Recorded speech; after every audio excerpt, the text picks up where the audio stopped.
How to get ready for AI in your organization, SAP's doubling down on agentic AI, and why your employees secretly hate change. Those are just a few of the topics we'll cover here in episode 223 of Transformation Ground Control.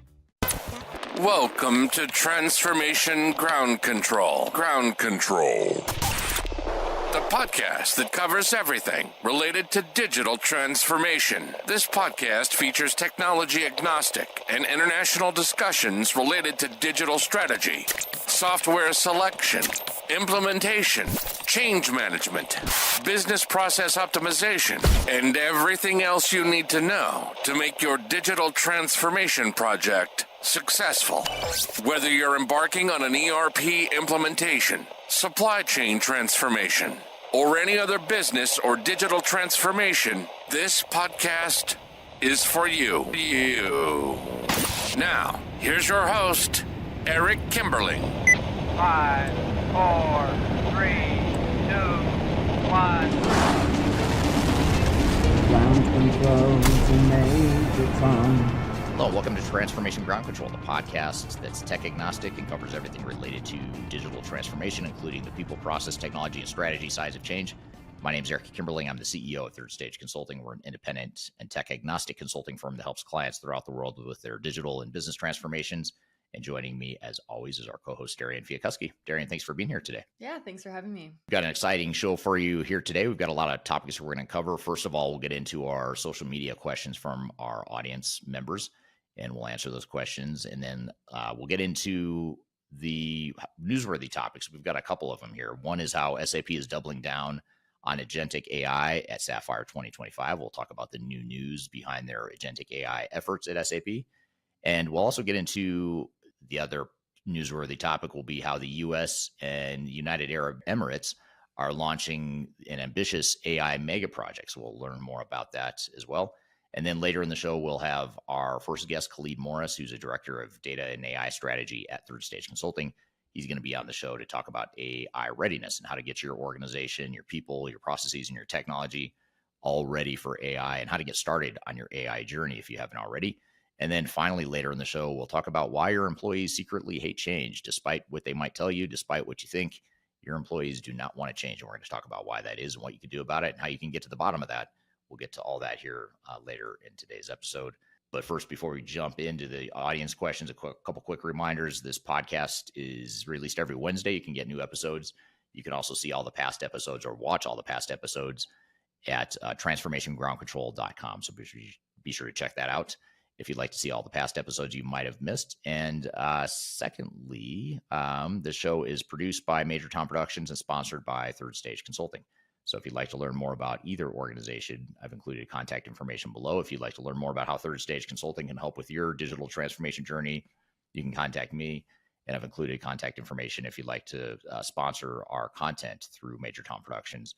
I've included contact information below there as well. So all that being said, let's jump into the social media questions. What do you have in store for us here this week, Darian? Yeah, we have some good questions today. This first one is about this, or on YouTube. It was the video that is Odoo right for you. And the comment is, how does it compare to Zoho? I think that's how you say it. Correct me if I'm wrong.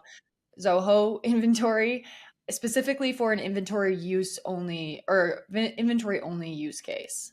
Well, for inventory only, Odoo is more of a full-blown ERP system that can do financials and accounting and inventory management, warehouse management, even some manufacturing, e-commerce, et cetera. Whereas Zoho is more CRM focused with some inventory management capabilities. So I would say, generally speaking, just very high level, Odoo is going to be stronger in inventory management. But when it comes to CRM, if you're looking for more the sales automation and sort of your traditional CRM capabilities, Zoho is built for that. And so depending on if you're leading with sales and that's your most important priority, Zoho might be a better fit. But if you're leading with inventory management and more of the supply chain type stuff, then Odoo is probably going to be a better fit. And Odoo does have a CRM module as well. So it can do CRM. It's not going to be quite as robust as what Zoho can do, but it might be good enough if what you're really looking for is inventory management. So depending on your priorities, they're two good systems, or they're both up and coming high growth sorts of vendors that are doing really well in the space. So you can't really go wrong. I think they're both good vendors, but they've got distinctly different strengths and weaknesses. Yeah, absolutely. Great answer there. Good comparison. This next question is from the lessons from 200 plus digital experts on YouTube. This question says, Eric, you forgot the biggest lesson: secure a serious budget and some contingency. And most important, how do we deal with the project when we are not meeting schedule, with a bunch of question marks? Ultimately, it is about the core principles of project management: scope, schedule, budget, and quality. The ERP vendors are excellent for talking the hype and walking mediocrity. Yeah, that's a great question. So getting the project controls and risk mitigation controls in place is really important for sure. And I think the video talks more. Well, first of all, the video, just to add some context, the video talks about the top 10 things as analyzed by AI. So I did a deep research analysis of all the past episodes of this show and every guest we ever had on it. And I asked it to take all that content, all those guests, all the feedback and knowledge that they shared, and give me a top 10 ranking based on all 220 plus interviews. So AI was the one that came up with the list. To be fair, I just sort of summarized what AI told me, and tried to build on it a little bit. So, I do think project management is very important. Risk mitigation is very important. I think the key, though, is knowing the top 10 things that we talk about in that video. Knowing what those risks are will allow you to do a better job at project management and risk mitigation. So I don't want it to be dismissive of the whole project management function, but I think project management, the science of project management, the Gantt charts and the resource tracking and the check mark, the checking the box, did we do A, B, or C, and did we get it done on time? That's all important, but the more important part is not just did we or didn't we accomplish a goal or a deliverable on time and on budget, but it's also the art dimension of it to add to the science, which is, did we do it well? Does it fit industry standard? Does it fit the business that we're trying to enable, or the business change that we're trying to enable? And that's the piece that I think a lot of project managers, traditional project managers especially, they miss that because they're used to the science of project management. They don't necessarily understand the artistic or the nuances of digital transformation from having done it so many times. So I think you need both, but I think the key is to recognize what those other risks are and be aware of them so that you can do a better job as a project manager. Yeah, absolutely. Super interesting stuff. And speaking of AI, I know we had some AI questions, and we're going to get more into AI later today. This first newsworthy article today is about SAP and how they're doubling down on agentic AI at Sapphire 2025, which we kind of had a recent episode about Epicor and actually kind of heard the same thing from them when they had their big conference. So it's interesting. I wonder if we'll continue to see this trend as all the big conferences happen. But this was in Orlando. SAP made a significant commitment to agentic AI, unveiling a suite of innovations aimed at transferring enterprise applications. Central to this announcement is the introduction of the AI Foundation, described as the AI operating system for SAP Business AI. This platform integrates Gen AI Hub, Joule Studio, and SAP Knowledge Graph, providing developers with tools to build, extend, and run custom AI solutions at scale. A standout feature, according to this article, is the Joule Copilot. This is an omnipresent assistant designed to support users across various SAP applications. Joule kind of acts as a conductor, orchestrating multiple AI agents specializing in different business functions to collaboratively accomplish complex workflows. And lastly, SAP's approach emphasizes a clean core strategy, integrating acquisitions. How do you say that word? Acquisition. Yeah, okay, I got it right.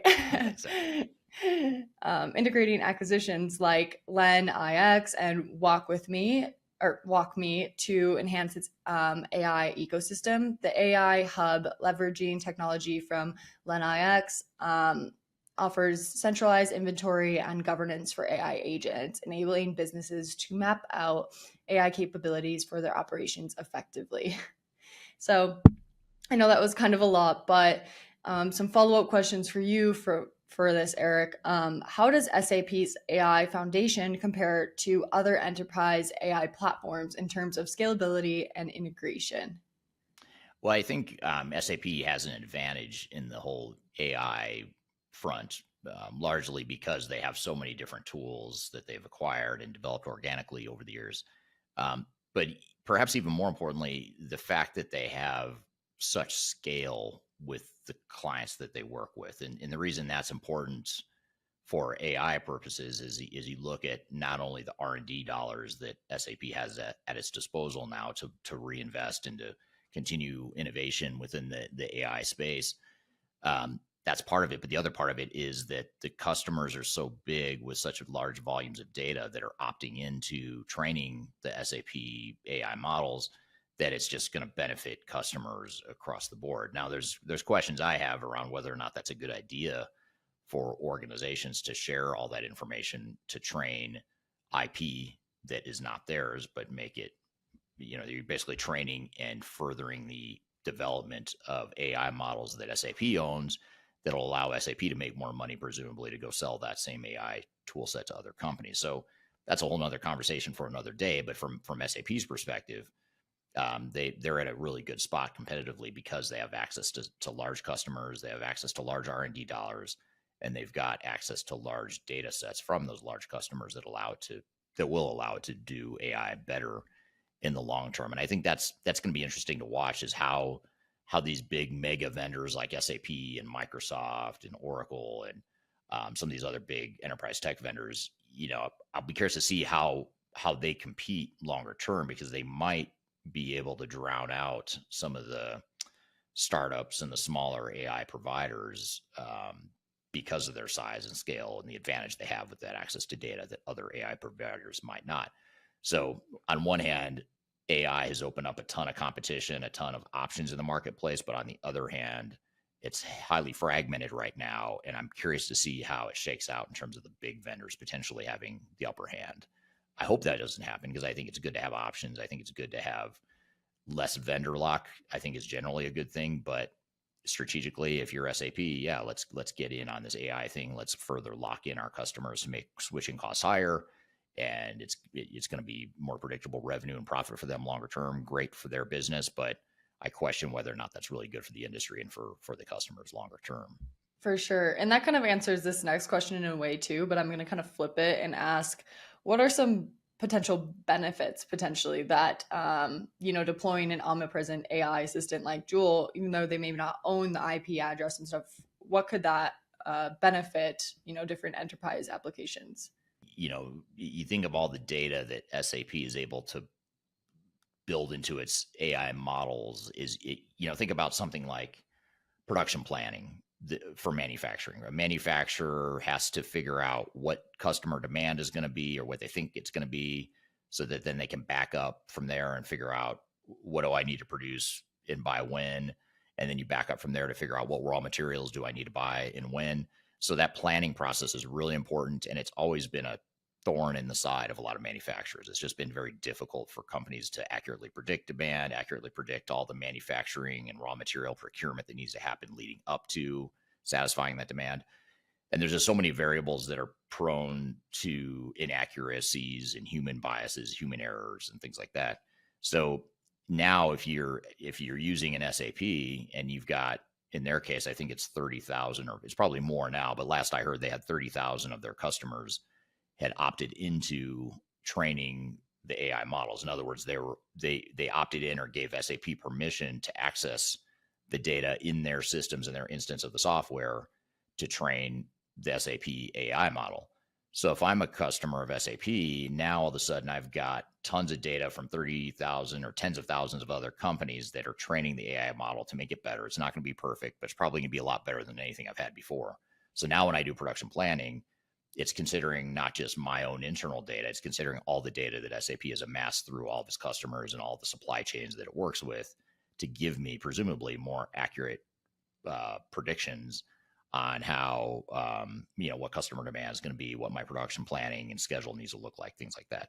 So I think that's where the value is. And that's just one example of many that I could give you as far as how AI could do that, and how SAP in particular could give you more of an advantage. And I know I can be hard on SAP sometimes in stuff I publish on LinkedIn and YouTube and whatnot, but at the end of the day, SAP is done a good job. Obviously, they're the number one ERP system for a reason, and I think they're doing a pretty good job navigating this whole AI thing too. I think they've got, they're taking advantage of their strengths. They're taking advantages of the fact that they have these big, massive customers that others don't have. Their rivals don't have that same customer base, so they're using it to their advantage. And I think that's a good move strategically. If I'm an investor in SAP, which I'm not, but if I were, I would think that's a great thing, and I'd be super excited about it. But again, longer term, my question is this going to be good for customers, or is it going to water down all the competitive advantages that have been built over time? Or does it just force them to go find another competitive advantage? If they're going to all use SAP and have the same vanilla software they're using, clean core,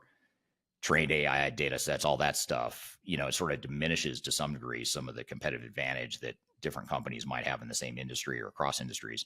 So then the question is, well, what's their competitive advantage going to be if it's not going to be the technology they're using? So those are some thoughts. There are some trade-offs or considerations for sure. For sure. And to kind of build on this too, what role does transparency play in building trust with AI-driven decision-making processes within organizations? Well, I think, validating data and decisions that are coming from AI and being transparent about where those data sets and decisions or recommendations came from is important. But I think, even more important than the transparency is just adding the human layer back to the AI data and the analysis and things like that. So it's part transparency, but I think it's also just part getting the right recipe, the right mix of AI automation and AI analysis, and AI doing a lot of the work, but what's the human mix of that recipe?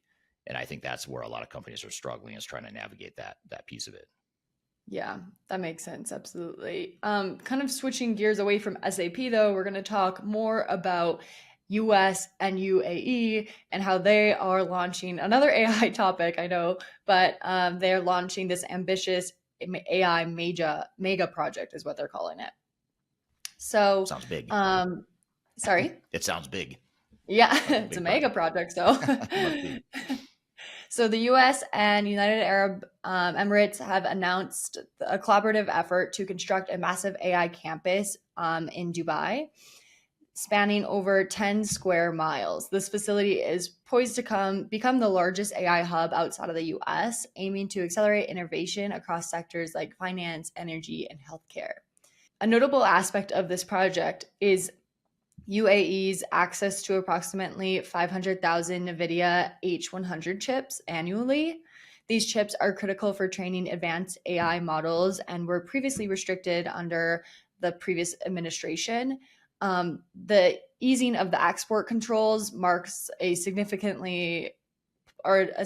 policy shift aimed at bolstering the U.S. influence in a global AI development. The AI campus will also feature a dedicated science park to foster research and development, with a focus on creating region-specific large language models and AI solutions tailored to the Gulf Cooperation Council, otherwise known as GCC, and those countries. So definitely something that is super interesting. Another note I want to make is key players include Emirati firm G42 and the US tech giants such as like Amazon Web Services. So definitely have a good mix of different players in there that we talk about on this podcast often. But Eric, for you, how does this US UAE collaboration reshape kind of like the global overall look at the AI landscape, particularly relating to other countries, developments in AI? Yeah, I know China is investing heavily in AI as well, and they've got their DeepSeek tool that allegedly can do more for less money. So there's a lot of competition, obviously, and it's sort of like a nuclear arms race of sorts for these different countries to get in on the AI movement. I think it's interesting that that the U.S. is partnering with UAE, given the recent, tariffs and trade wars and some of the, kind of the general populist movement and the nationalist movement in the U.S. has sort of caused the U.S. and some other countries too are sort of turning more inward and sort of stepping away or stepping back from global trade and global partnerships and things like that, at least compared to the recent past. So that is interesting, though, that this is sort of running counter to that recent movement. But I think it also goes to show, the importance of scale and collaboration and cooperation in the AI space. Now, I guess the bigger question, though, is going to be, the intellectual property and security and just legal issues. How does that get all sorted out? When you're dealing with two different companies, two different countries, two different court systems, two different legal systems, all that stuff. I mean, I imagine that could get messy at some point in the future. But at least on paper, it sounds good. Getting a few countries together to invest in this sort of infrastructure is better than one, and I imagine they can do more. But there's probably a lot of details behind the scenes that we don't know about that are very sticky to work out. Yeah, absolutely. And to kind of go on that side of things, if I guess you were implementing the different measures that should be taken to ensure ethical AI development within this mega project, what would you suggest? The ethical development of the mega project? Mm-hmm. Well, I mean, I think, depending on what part of ethics you're talking, I mean, if you're talking about data privacy and intellectual property, I think just having clarity around what laws apply is going to be really important. So is it U.S. law? Is it UAE law? I don't think you can have a combination of both, just because I think the court systems are so different from what I understand. I don't know a lot about UAE law, so don't quote me on this, but I understand, from what I understand, they're quite a bit different. So I think that is going to be important. And then I guess, when you think about, and by the way, the legal stuff has to do a lot with privacy and intellectual property. But then, one thing that I've been reading a bit about, it's not a huge topic that I see a lot, but it does occasionally pop up in some of these articles or some of the research around what's happening with AI, is just the, sort of the environmental impact. And I know the US is probably a little more focused on green initiatives and ESG type stuff. I know Europe is very much in that, going that direction, is in the EU with their ESG regulations going into effect as we speak. So, and the reason I bring that up is if that dimension or lens of ethics is what you're referring to, that's the one where I'd have more questions, because I don't think the UAE and the Gulf countries in general are as focused on green stuff as the U.S., but I could be wrong on that. I mean, I think that's changing, but that's my understanding or my impression. Be curious to hear from the audience, especially those that are joining from the Middle East. If you agree or disagree with that statement, or if I'm off base, I'd love to hear your feedback. But I think that's another thing, is when you talk about these big mega projects, you talked about 10 square miles of presumably massive data centers that are consuming a ton of energy. And I think that's why the Middle East is so interested in AI, not only because it's such a booming area, but also because they have the natural resources of energy that a lot of the world doesn't. So it kind of makes sense that, the Gulf countries would be the ones to want to invest heavily in a technology like this that consumes a lot of power. But it begs the question of, what do we do about ESG, or how much power are we consuming? What does it do to the environment and climate change, all that stuff that people worry about? So those are some of the considerations I would think about when I think about ethics and AI mega projects. For sure. And like you said earlier, there's definitely a lot of sticky and a lot that goes into a big project like this. So a lot that we're probably not knowing, probably behind the scenes as well. One last question though, how might the focus on region-specific AI models address unique challenges faced by the GCC countries? Yeah, that's interesting. And are you asking from the perspective of, could there be biases in the AI models or the way AI is used, or you mean just in general, how could AI handle their needs differently? I think more so in the article, they talked about how they are going to focus on region-specific large language models and AI solutions tailored to the Gulf Cooperation Council countries. And so kind of like, how is that developing? How can it affect those specific countries, if that makes sense?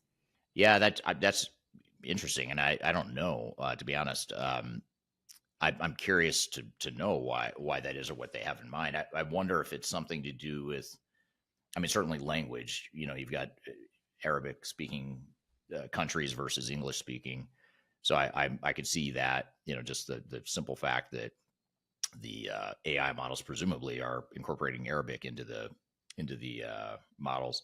But I also wonder if there's a cultural dimension too. Maybe there's some nuances of the Middle Eastern culture that the AI models can be trained on or learn about, and those nuances of doing business in the Middle East is a lot different than doing business in the U.S. culturally and just the way it works. So maybe there's nuances like that could be handled there. But I don't know. That's just pure speculation on my part.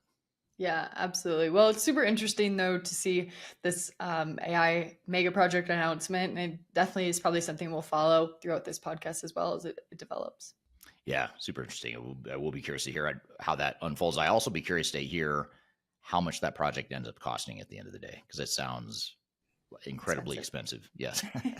And how expensive is it going to be to run that too, just on a ongoing operating cost perspective? But we're a ways away from getting that information, but we'll keep an eye on it for sure.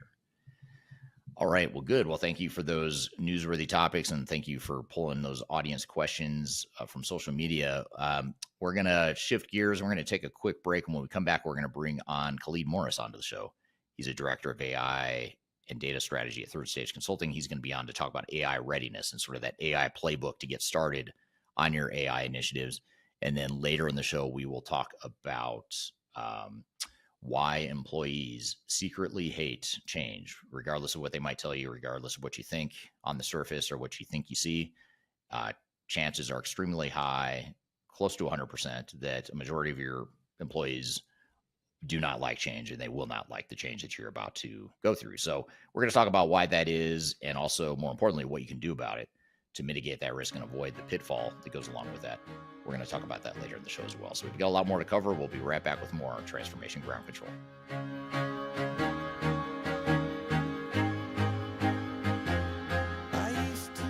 My name is Eric Kimberling, and I'm the CEO and founder of Third Stage Consulting. Before we dive too far into today's content, I want to invite you to learn a little bit more about Third Stage Consulting, who we are and what we do. I've included a link to a video right here that describes Third Stage in a bit more detail. It talks about our story, our history, our philosophy, our clients, our service offerings, and that sort of thing. But in general, what Third Stage Consulting does is we're an independent and tech-agnostic consulting provider. We help clients through their entire digital transformation life cycles, beginning with digital strategy, software evaluation and selection, all the way through and including implementation planning, implementation readiness, and the actual implementation itself. We're technology agnostic, so we only represent our clients' best interests. We do not represent software vendors. But having said that, we work very closely with software vendors, all the leading players that you can imagine we've worked with, both in helping clients evaluate and select them, but also in helping clients implement those solutions as well. So we have a very broad, objective, agnostic view of the market that is meant to really represent your interest as you go through your digital transformation. I also encourage you to scan this QR code right here to get access to our resource center. This resource center has a ton of information, a ton of ebooks that are free. You have access to top 10 software rankings, playbooks for how to make your project more successful, guides to change management, YouTube videos, all kinds of stuff that are going to help you through your digital transformation. So I encourage you to scan this QR code to get access to those resources. And please feel free to reach out to me directly to brainstorm ideas about your project. Even if it's just informally, you want to bounce around some ideas and get some informal advice, I'd be happy to spend some time with you. So feel free to reach out to me. I've included my contact information below. You can also find it in the description field of this video as well. The last thing you want to have happen is for your digital transformation to end up in court. I've been doing this for 20 years and I have seen everything. My name is Marcus Harris. I'm a software and technology attorney focusing my practice on drafting and negotiating software-related contracts and litigating software disputes across the country. Feel free to reach out to us at taftlaw.com. We'd love to talk to you about the litigation process and what you can expect.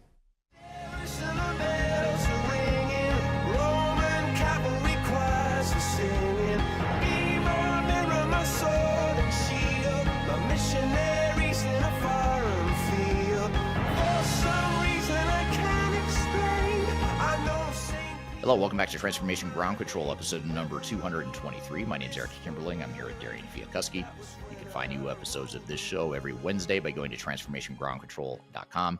This show is sponsored by Third Stage Consulting, which is an independent tech-agnostic consulting firm that helps clients throughout their digital transformations, including their AI initiatives, which is the next topic we're going to cover here today.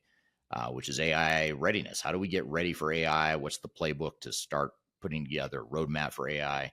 All that stuff, because a lot of clients we're working with now on their AI initiatives are a bit overwhelmed, and they're just trying to figure out where to get started and how to get those first use cases in place, how to take baby steps before they walk and then eventually run, all that stuff. So we thought, why not bring on the expert in our company, the biggest expert in our company on this topic, and ask him a bunch of questions about how to get started. So all that being said, Khalid, thanks for joining the show today. Oh, thanks for having me. I'm excited for this conversation. You and I had a conversation a couple months ago talking about AI in general, AI trends and just sort of where the market is headed. But this is going to be a little more prescriptive, a little more focused on the front end of readiness and planning and that sort of thing. But before we jump into some of the questions I've got for you and get to some of the audience questions, tell us a little bit about yourself and your background. Well, I've been in consulting for some time, fresh out of graduate school here. So we're about 20 years into this, and obviously some years before in the finance and accounting world. All of it has pretty much been dedicated to business systems, ERP, BI, budgeting, forecasting, applications, kind of across the board. And I've kind of sat across multiple different sides of this from across the SDLC. And I've done a lot of data architecture, a lot of application integration work. I've done that prior to software as a service. I did that once software as a service sort of was introduced. And now we're excited about the market shifting once again now and really introducing AI concepts into the business system landscape. So it's always, to me, I tend to stay academic about these things, it's always fun for me to see how the market shifts, how businesses adjust, how the marketplace adjusts, and how businesses adjust their organizations to sort of deal with these advancements in information technology. Yeah. And that's, I think, what makes AI such a cool technology and fun to learn about, but it can also be overwhelming. And it's almost like a moving target for organizations. They're trying to move forward with some sort of AI initiative. But just generally speaking, when you look at some of the clients we're working with, how do you define AI readiness, and what does that actually mean? How do you know if you're truly ready? What do you need to do to get ready? Like, how would you sort of frame at a high level what AI readiness is? I would think about the traditional pillars, right? Technology, people, like really try to think about getting ready strategically first, like having some kind of vision that really aligns with your organization. We're very much true to that here at Third Stage, and we sort of always preach it across this kind of transformational digital transformation work. And we just think it's important, and AI is absolutely no exception. It's probably more important for AI even than some of the other exercises. But really starting there and then kind of moving to assessing organization across your data, across the people side. So really trying to understand how ready you are for the change itself, assessing it across the technology and your overall infrastructure, and whether or not what skills you have in-house, what tools you have, what platforms make the most sense for you.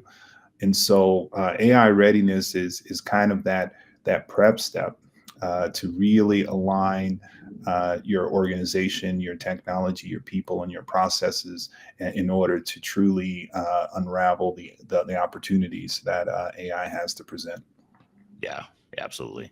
In fact, I want to pull up here in just a moment a slide that gives kind of a visual overview of an AI readiness framework that the audience can take away and learn from here in just a moment. But if you don't mind, Khalid, I don't want to get too academic and turn this into a typical consulting presentation like you and I both have a tendency to do. It's in our instincts, it's in our blood to show PowerPoint slides.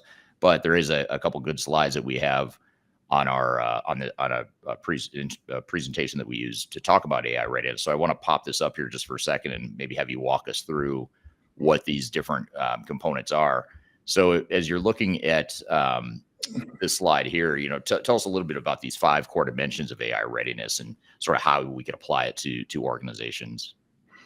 Well, starting at the top there with strategy and really having a strategic alignment, it's just important to do this. Now, as it relates to AI, I think it's even more important, and I kind of mentioned that earlier, because so much of AI you don't know.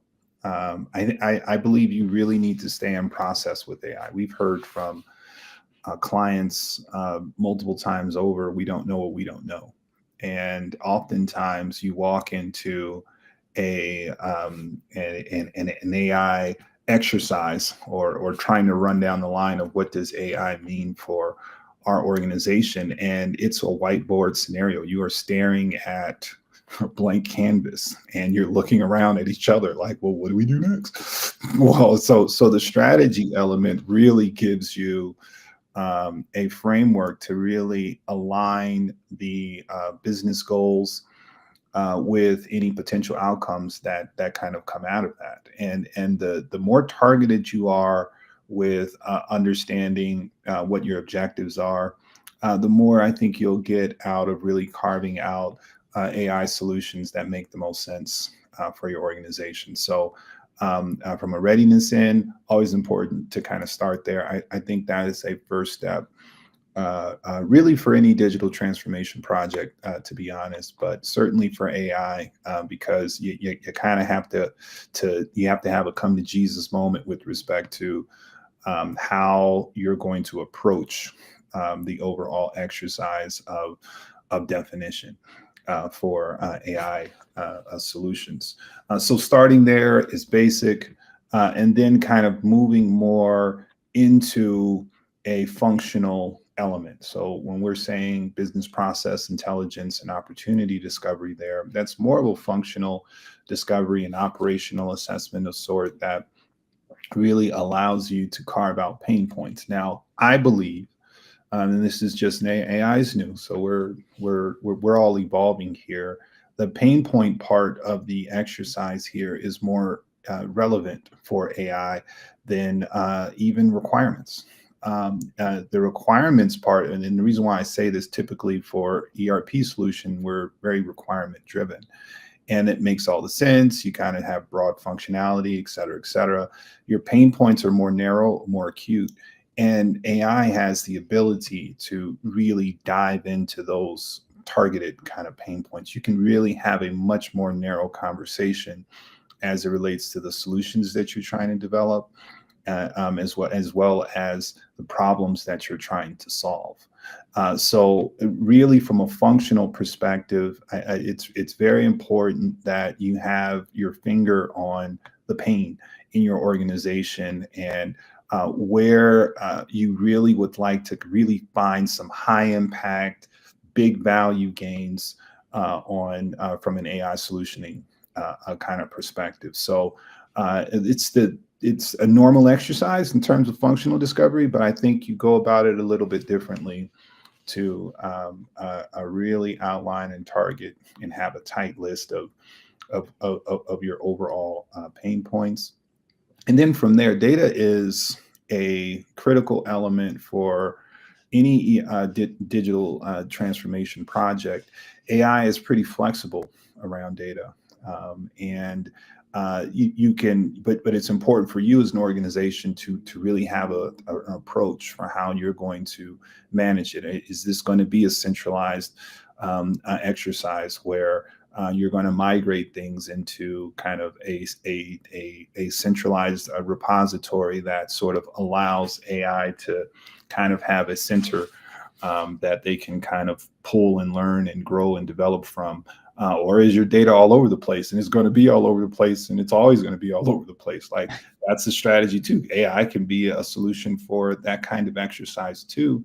But it's important for you as an organization to really understand where you are from a data perspective and from a quality perspective. In terms of, I believe in this kind of step, it's important to have owners and really put your finger on across your organization who owns what on the data side, We've said this in our previous conversations about this. Data is a strategic asset, and it's a very, very valuable strategic asset. And from a readiness perspective, it's important that you understand the value of your data, where your data is, who owns it, how it kind of gets adjusted, because it really becomes aftermath post. When you actually develop AI solutions, it really becomes a quality exercise, so that you don't have any hidden biases that can dampen the quality of results that you get from an AI solution. And then and then from there, that's when you kind of get into, well, what platform are we going to use, and how are we going to get our organization to really change and adopt this. And the platform part, I think, is I mean, it's important, but I think it's more normal. The change part, I want to emphasize, because change management has always been important. It was important prior to AI. It's important now. But with an AI component, so much confusion is in the marketplace. You can't neglect how change management applies there. And that continual reinforcement point is a part of your change management exercise. You need to have elements baked into your post-go live efforts that really include quality, because the biases that can happen in AI, I mean, it's very large. Your data can be off, and can be leading you down the wrong path, just because you didn't take that extra step to just do some basic checks around, does our AI solution have all of the up-to-date, proper, and accurate data, so that it's not kind of leading you in the wrong directions. Yeah. So what's interesting about these core dimensions here is it almost seems like you could plug in any sort of technology into this, as far as things you need to do to get ready. I mean, there's certain things that are more important to AI, like data AI, or data is important no matter what, but especially with AI. But beyond that, I mean, it looks very similar to what you might say for ERP or CRM or any other sort of enterprise tech. These are some of the major dimensions you want to focus on. You want to make sure you've got alignment and business process intelligence and data readiness. I mean, all that's all stuff that's relevant to any sort of enterprise tech enablement. But what are your thoughts on that? Is that true, or are there new? Yeah, I mean, AI is programming at this point. It's the biggest difference is, for me, it's APIs, right? The technology is already there for you. You're tapping into that from an API perspective. So you're kind of plugging your world into kind of this advanced element where you have sort of these logic routines and algorithms that allow for this, for this intelligence factor, for lack of a better word, to sort of tap into your data structure. So there's a very programmatic element to this. There's an integration kind of element to this, and all of that's normal. All of this is work that we've done for years. I've done API work for years, prior to when this sort of became live for business systems. Now it just opens up more information. That's really what an API does. It kind of is a channel or portal, kind of opens up a bunch of functionality, and that's really what's happening here. So the normal course of business from a digital transformation are all in play, but it changes a little bit, right? Like, this makes your business systems way more flexible. AI doesn't really care what your current state is. You can have a outdated, old legacy system kind of as your infrastructure. You can have a modern infrastructure. AI kind of has something to say about both.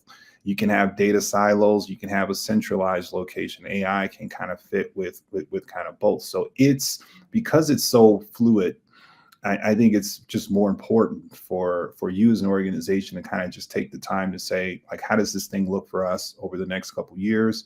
And then how do we want our AI to look with respect to addressing pain points, reaching business objectives, reaching overall business goals, and then kind of just kind of going from there. And yeah, it should feel like a regular digital transformation. It just doesn't take as long, right? Like ERP you could be a multi-year process and that sort of thing. I would liken this more to business intelligence. And how when we used to implement a lot of business intelligence systems, it was really scaled down. You're looking at 4-6 month process. You got some change management after that, but really cutting into that 4 to 9 month kind of window versus ERP, where you're looking at a year and a half, potentially 2. If it's a large organization, it might be multi-year. So, yeah.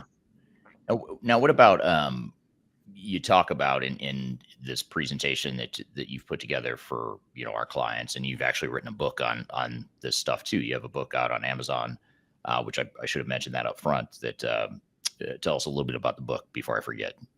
Future-proofing your business. It really gets into a lot of these layers.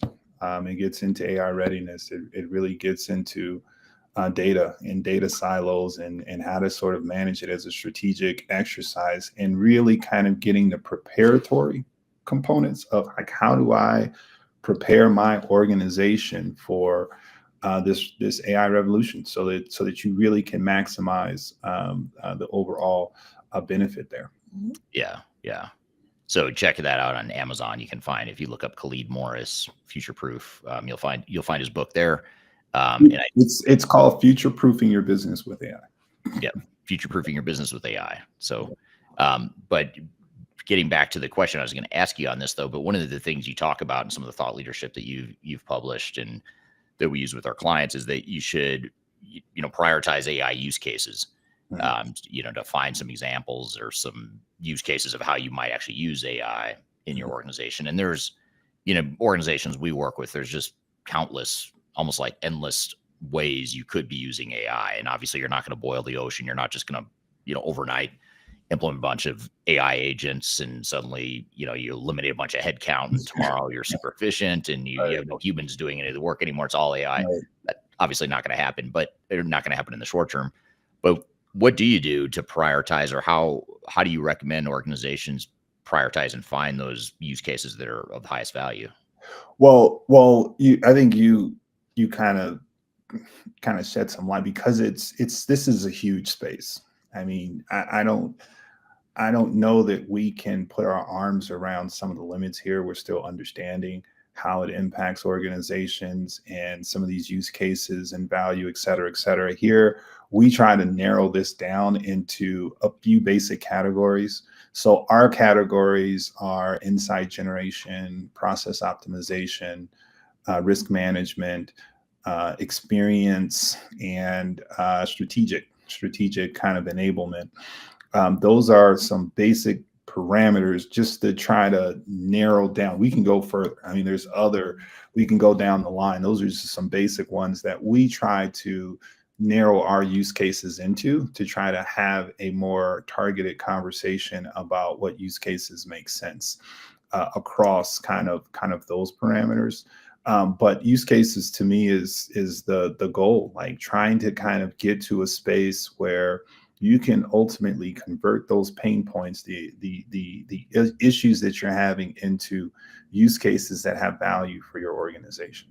That to me is the exercise of really coming up with an AI solution that makes sense for your organization. And it'll be different for different organizations, just like different organizations have different pain points.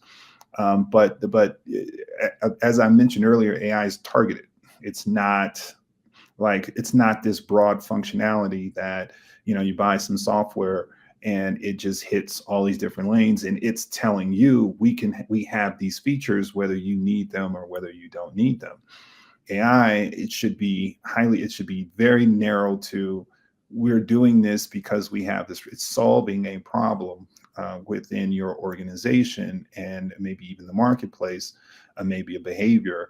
And you're reaping the benefits of that. It's the business case for AI is significantly different. And that to me is where the use cases here become important, because you're creating use cases that drive value for your organization.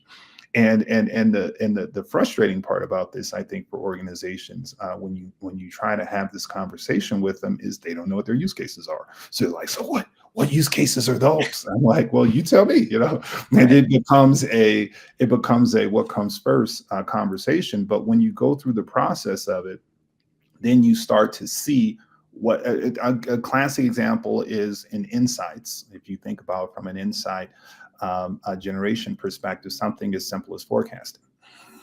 Forecasting I've done forecasting applications. I know that there are organizations that spend a significant amount of time forecasting in the university world. Education, it's a strategic plan for education. It takes months for them to budget and plan. It's like an annualized fight of how much money is my department going to get, how much. There's countless conversations, debate around it. It takes months for them to come to an agreement around what their strategic planning plan looks like, what forecast kind of budgeting and kind of forecasting components. What does it look like for the school, particularly large ones? AI can do that daily.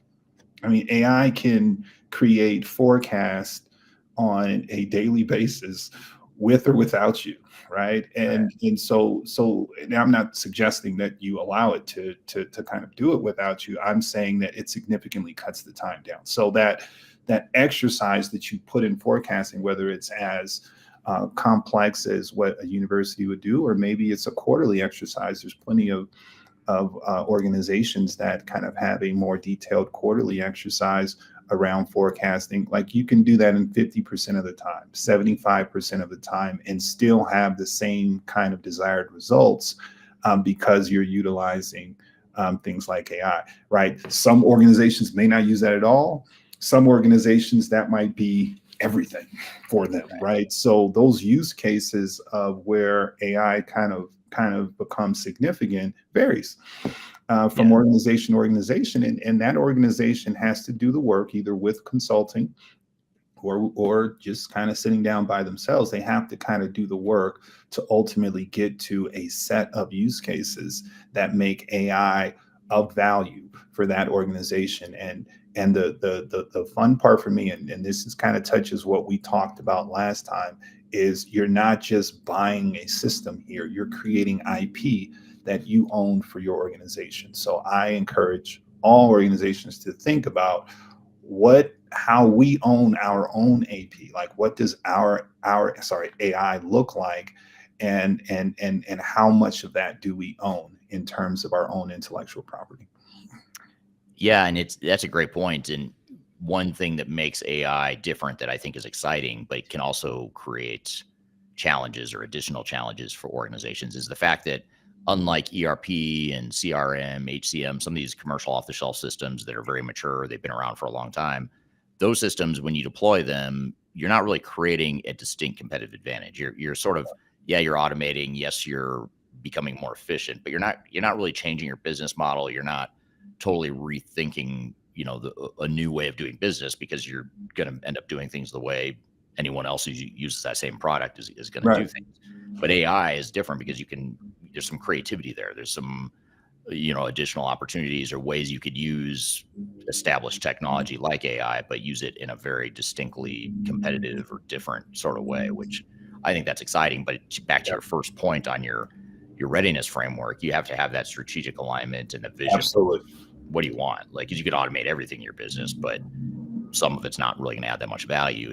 Some of it's going to add a tremendous amount of value. Some of it's going to allow you to change your business model or change your customer experience or make you better at planning, like you said. So there's a lot of things you could do, but you just need to have your priorities set straight so you can focus. I would think about it like a pie. If you can cut, let's say we cut our pie into 4 different parts. What kind of pie are we talking here? Just to clarify. Sweet potato pie. I like sweet potato pie. This isn't Thanksgiving, but let's just say we have a nice sweet potato pie that's cut into 4 parts. A traditional CRM or ERP system, like you said, they're just going to give you the whole pie, and you're like, I'm not that hungry. I only really want that one piece. That's the part for my organization that's really, really important. Those other 3 pieces aren't. It's just not that important for what we're doing, what our setup is. Maybe we have another system that we're doing this in, and we just don't need your system to do those other parts. They're still charging you for that. It's still a part of their offering. it's a part of their implementation, which may make it longer or whatever the case kind of may be, but you're going to get four parts of this pie, whether you like it or not, right? AI, you're getting the whole pie.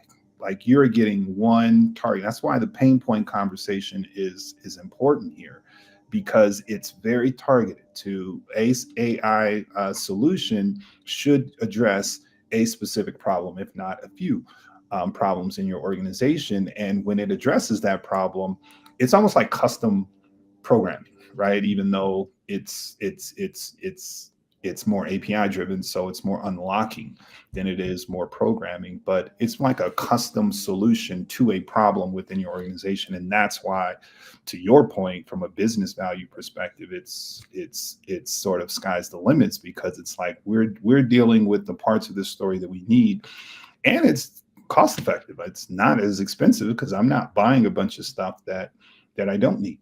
Yeah. Well, you continue with that pie analogy. I mean, you're going to get sick if you eat the whole pie, or at least I would. If I eat a whole sweet potato pie, I'm probably going to be sick. We know that's happening in the marketplace, right? You just got a lot of organizations that are just sick of ERP companies, and especially the ones that are trying to do other stuff in addition to AI. They're doing ERP and they're doing all sorts of other stuff. I'm here with Khalid Morris. We're talking about how to get ready for your AI initiative and how to build that playbook for your organization. We've got a lot more to cover. We'll be right back with more Transformation Ground Control. Just tell me what you've got to say to me.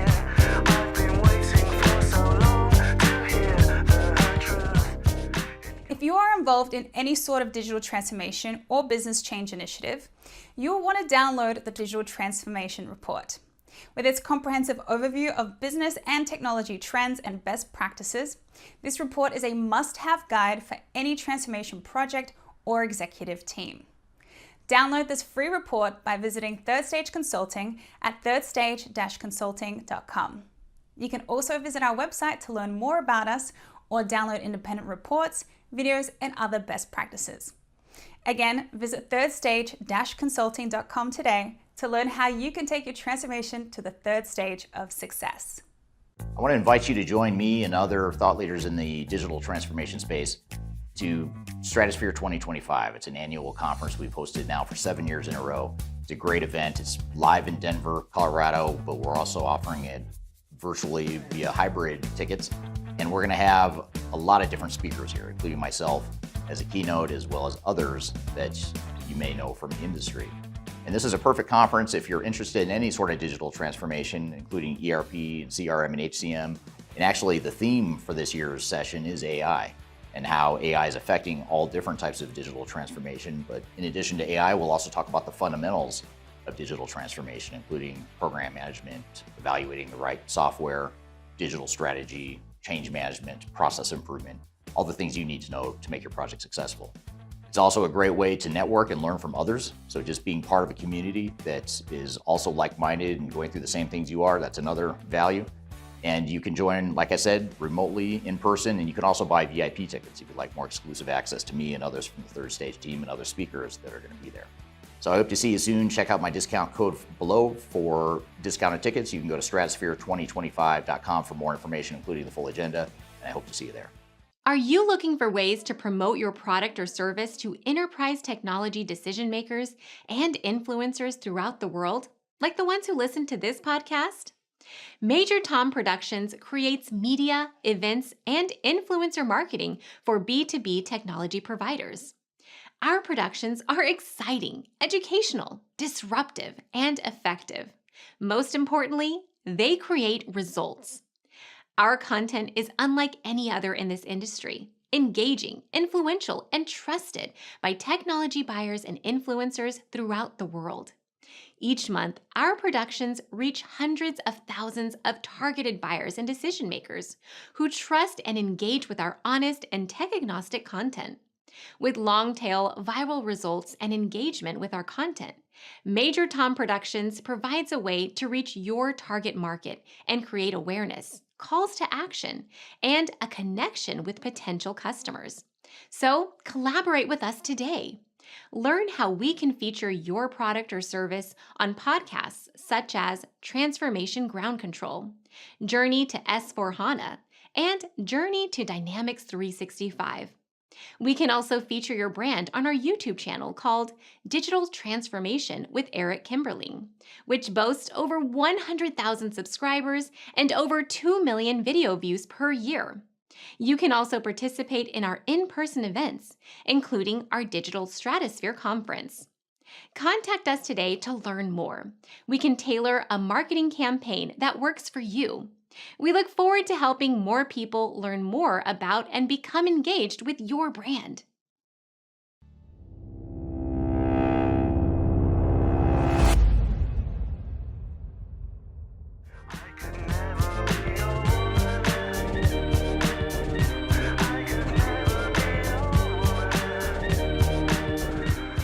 Welcome back to Transformation Ground Control, episode number 223. My name is Eric Kimberling. You can find new episodes of this show every Wednesday by going to transformationgroundcontrol.com. This show is sponsored by Third Stage Consulting, which is an independent and tech-agnostic consulting firm that helps clients throughout the world with their digital transformation journeys. And the show is produced by Major Tom Productions. So thank you for being here today. I'm here with Khalid Morris. We're talking about AI readiness and how to get started with a playbook related to your AI initiatives. Building on what you were saying here, and I don't see who put this comment in. All I can see is it's from LinkedIn. So thank you, whoever put this question in. But the question here is, how do you assess if an ERP system is ready for AI augmentation? What signals or metrics should we look for? That's an interesting question. When you say, is an ERP system ready for AI? All systems are ready for AI. In fact, AI is system agnostic. It doesn't matter whether or not you have a legacy system, a modern ERP system. It's just kind of looking back at you as a mirror. And the reason why this is the case is the connective thread for AI, the backbone of your organization, really, and certainly the backbone of any system is your data. Mhm. That's what feeds the AI. So before you kind of get into is an ERP system ready for AI, I think the more relevant question is more on the data side. And is your data ready for AI? Does your organization, in terms of how it manages and understands its data, is that part are ready for AI? So I think this is a data conversation we're having and not really a systems conversation. ERP system does have functions and features on the AI side. Those functions and features may or may not be great use cases for what you're going through.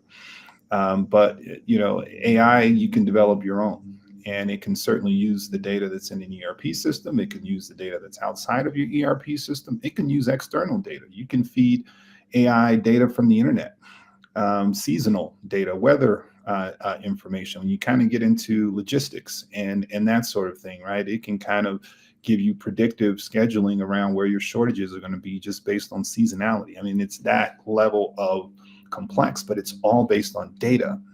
Right. And so, and more than it's based on what system does that information live in. Yeah. And the reason why that's the case is because in all ERP systems modern have really just dealt with this from a software as a service perspective. They're all integration oriented. It's because AI is really an API. It is just how you integrate with AI sources to sort of unlock a lot of those features and functions. That's an interesting way to look at it. I guess I've never thought of AI as an API, but it sort of is. It sort of fills that role, of what middleware or BI and analytics. That's exactly what's happening, at least from the way I have simplified it in order for my small brain to start to get some sense around what is going on here. How does open API? That's right now. You can go developer license right now and build chat GPT type of functions within your website. Within your small kind of development. How do you do that? You just go tap in to get a developer license. They'll charge you a small fee there. It won't be that much up front. And once you have that API tapped into your application, it then unlocks all of those features that AI has, and now your website has it or your application has it. So that's the way I think about it, and it kind of, once I think about it that way, then it sort of opens up, I think, a lot of why I think your use cases are wide open. All you have to do is figure them out, and then you're kind of open to a lot of features and functions to sort of deal with that are outside of your current capabilities. Yeah, and you talked last time you were on this podcast when you and I talked about AI. You made a comment around ERP and AI, and I, just to back up for a minute, I mean, this sort of relates back to the original question of how do you assess if an ERP system is ready for AI? First of all, all the ERP vendors, all the major ERP vendors are investing heavily in R&D for AI. I mean, they're all doubling down on AI, just like they double down on cloud and SaaS solutions. So they're in on this whole AI thing. But you have some strong opinions on, do you need to rely on your ERP vendor to provide AI capabilities, or is it better to go off on your own and find sort of a standalone AI tool set that you can then integrate or lay on top of your ERP system? Or how do you view that, or how do you navigate that decision? I think it goes back what we're talking about in our conversation. We're back in a use case conversation, and think about the time to implement here. If you already have an ERP system in place, and that ERP system has AI functions that are helpful, just think about those use cases. If those use cases are applicable to what you're going through, why go through the exercise of this extended implementation or building out kind of an AI solution for features that you already have at your fingertips? You don't necessarily need it. So, but then there are going to be some features and functions that may live outside of your ERP system, and a lot of that might be because of your model. Maybe your ERP system doesn't touch all of your data. Maybe it's just a level of complexity that they haven't been able to get to. Maybe there's a uniqueness or an advantage that you're trying to build in as a use case that the ERP system doesn't have scope for. So all of those things, I think, really start to tell the tale for, does it make sense for me to use AI through my ERP system, or does it make sense for us to look at other routes? But either way, you got to do the work. I think it comes back to the strategy element and really understanding where your organization is going and what does it need its AI to kind of look like to be competitive in the marketplace. Yeah.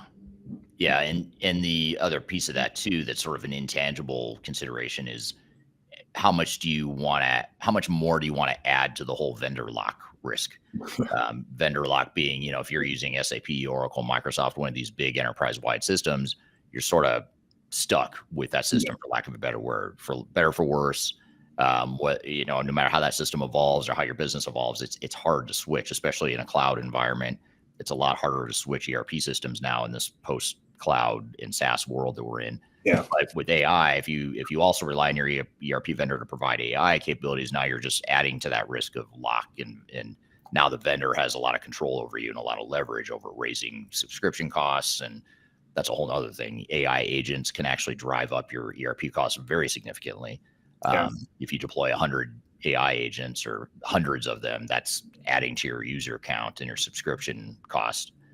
So that's all stuff you have to consider. I think we're honestly moving into a world where, we can have this conversation now, and I can talk tactically about, does it matter now, or which one makes the most sense? But fast forward to 5 years, what does 5 years look like kind of from now? I think we're moving into a world where, as an organization, you do need to understand the AI that you have, just like you understand the data that you have.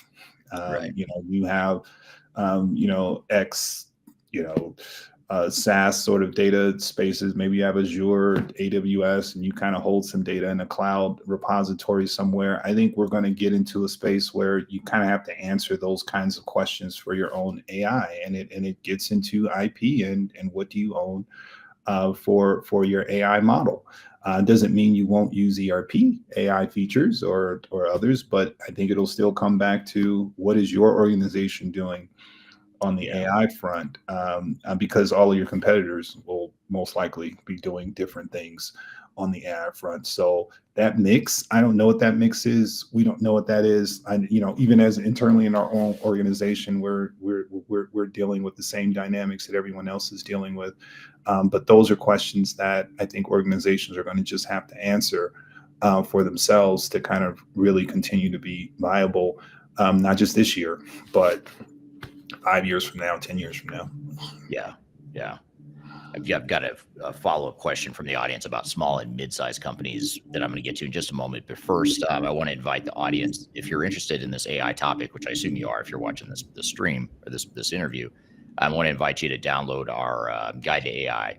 It's a free guide on our website. If you scan this QR code, you can download that guide. It'll give you some practical guidance and strategies and frameworks to determine how AI could fit into your organization and how to get started on your AI journey. So be sure to scan that code for a deeper dive into this topic here. And I'll leave that up here for a moment while I get to this next question here. This is from Nasheed on LinkedIn.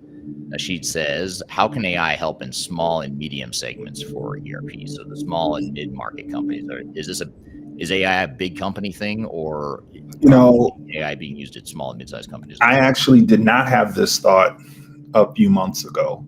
I am starting to come to this thought now. I actually think AI is easier for small than it is for large organizations. I mean, it feels like a heavier, like when you think about a large organization, think about a utility company. I've done some utility work kind of in my past. Huge data sets, just thousands of customers, it could be 100,000 customers if they're servicing a given region or plus, and they all have these huge kind of data sets and data models that they're sort of dealing with. Consuming that level of information and kind of putting AI solutions on top of that. That's a big lift, especially for an organization that can be bureaucratic, and kind of hard to kind of get the sign-offs the way that you kind of want. Small businesses don't have that issue. AI is very targeted. So again, the small business can kind of look at, I just need this. If I can get this, then I become competitive in the marketplace. This one pain point that they need to solve, and the cost of doing that is way smaller than you think. Right. So for me, small businesses should certainly be looking at AI to be competitive. And I mean that from everything from resourcing.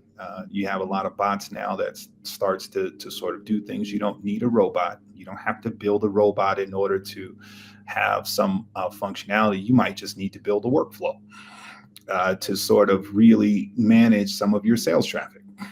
Just having some basic kind of workflow management there, and something that simple can kind of elevate your small business. Right. And something that simple is as simple as some smaller subscription to something like Zapier or something like that. Right. So it's for me, this exercise, I think small business sometimes gets intimidated by it, but they should lean into it. It's the same principles, really trying to understand strategically what we're trying to accomplish and really developing out those use cases that make sense for your organization. So it's not like you have to do anything differently. But the outcomes, I think, are not, people should not think about AI outcomes as this overly costly endeavor. It can be expensive. It does not have to be expensive. It just depends on your use cases and your organization and kind of what makes the most sense. I guarantee you it won't be as expensive as an ERP system, though. Yeah, that's a great point. Some more audience comments and questions here. Sergio on LinkedIn says, thank you for the insights. Thanks for being here today, Sergio. Appreciate that. And Anwar on LinkedIn says, we need a clear conclusive for AI. Greetings from Saudi Arabia. So I think what Sergio or what Anwar is saying there is you need to have a clear, conclusive business case, business value, purpose, all that stuff you've been talking about. Here's a great question from Darian, our podcast co-host here. I'm actually, I don't think I've asked you this before, so this would be interesting to get your knee-jerk reaction to this, Khalid. But Darian says, how do you strike the balance between using AI as a layer, as you were talking about, sort of like an API or integration tool, a reporting tool, analytical tool, all that stuff, How do you strike the balance between using AI as a layer versus using it as a crutch that delays needed upgrades to your core enterprise technology? We're actually dealing with some of that. We have a couple clients that are dealing with that same question, and it's a luxury.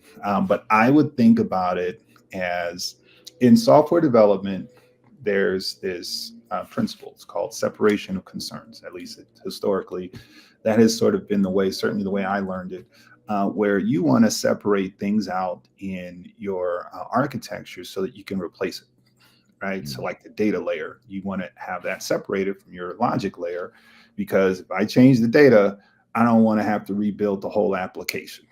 I just want to take out that one database, put in the new database, and then boom, we're still swimming here, and we don't have to recode the entire application.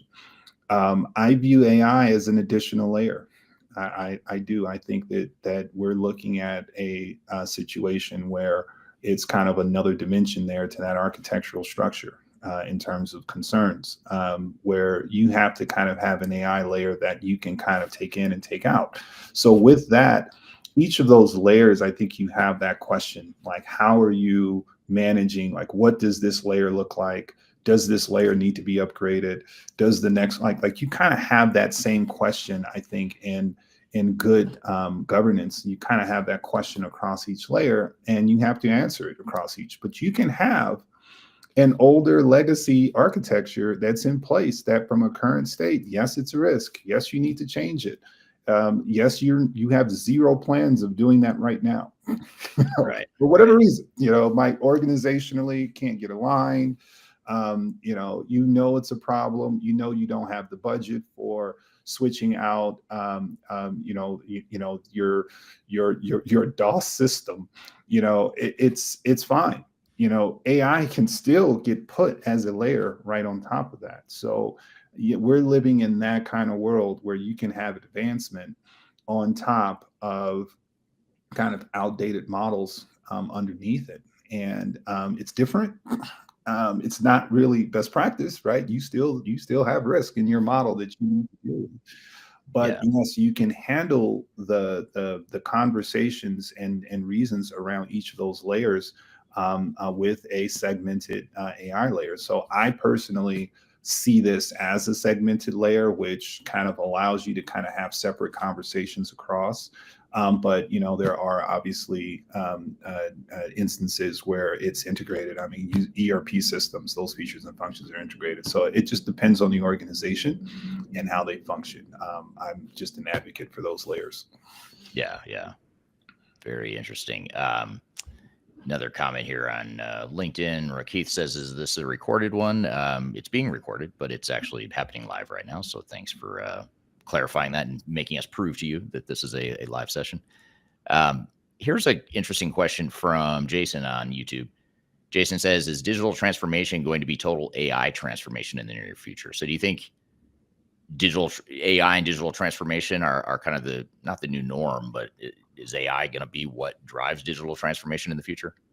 I think that's going to be the case for digital transformations. I think in the near term, I think every organization should be having a digital transformation conversation around AI. That's my take. I think, Eric, you're probably in the same space, just given what you're kind of seeing. Everyone's dealing with this digital transformation and AI. I mean, they're the same. We're still talking about your digital transformation journey. It's just that prior to AI, those conversations were more built around certain systems, right? It might be a CRM system, it might be ERP system, might be a business intelligence system. It was more of a business system kind of conversation. And I think we're having a more targeted conversation about, you may or to the question before, you may or may not still have those questions that you need to answer in your business systems, but a separate conversation is happening as it relates to AI, and that is what does our AI platform look like for this organization going forward, and how does that impact our business strategy? And that conversation is such a critical conversation because it really has to do with your viability in the marketplace. right? Like those business system conversations, you're dealing with what you're dealing with. You want to be more efficient, but it's not a survival issue all the time. Sometimes it is, but it's more just about efficiency and profitability and subscriptions and finances, and it's just a bunch of operational conversations. AI is more of a survival, like what are our competitors doing? Can we do competitive analysis around what our competitors are doing to kind of put us into a negative position here in 5 years because we don't have a capability that they now have that it's going to take us a while to figure out? Like everyone should be having that AI transformation conversation from a strategy perspective so that they understand what their organization looks like tomorrow. Yeah.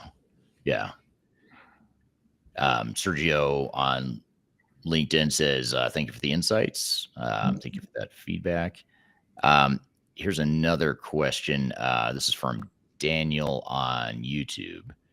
Daniel says, thank you for this live session. What are your thoughts on AI and data privacy? Biz leaders are worried that confidential data and documents could be uploaded outside the organizations. So talk to us about cybersecurity, data Business privacy. leaders?